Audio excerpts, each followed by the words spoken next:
অনেক বছর আগে আমাদের ছিল একটা স্বপ্ন, স্বাধীন দেশ।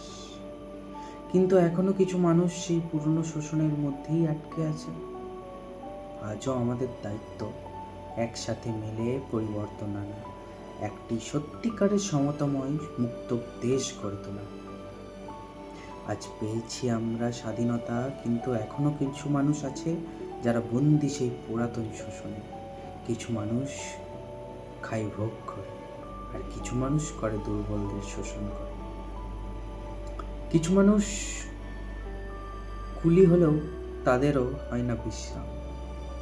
উচ্চবর্ণের মানুষরা যেন করেন তাদের ওপর নির্যাতনের খেলা। কৃষকের পরিশ্রমেই আমরা পাই শস্য, তবু সেই কৃষকই পাই অবিচার।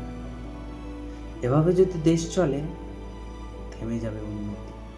কিন্তু যদি আমরা এই শোষণ বন্ধ করি, তবেই হবে সবার জন্য সমতার সূচনা।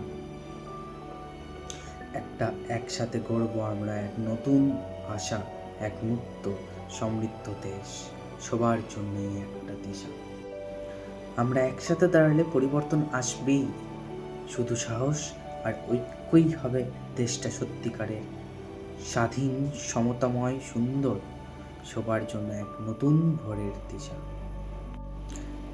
আর হ্যাঁ, আমার এই লেখাটি ভালো লাগলে লাইক করবেন। আরও এমনি কন্টেন্ট পেতে গেলে সাবস্ক্রাইব বা ফলো করবেন। ইনস্টাতে রাইমস জয়েন বলেই নাম আছে, ইউটিউবেও রাইমস জয়েন বলেই আছে। আশা করি, যেহেতু এখন সাবস্ক্রাইবার অত নেই, খুঁজতে একটু দেরি হবে, বাট ইনস্টাতে আমার ডেসক্রিপশনে লিঙ্ক পেয়ে যাবে। যদি ভালো লেগে থাকে ইউটিউবে ফলো করতে পারো, আর ইনস্টাতেও ফলো করতে পারো। যদি ভালো লাগে তবেই ফলো করো এবং লাইক করো।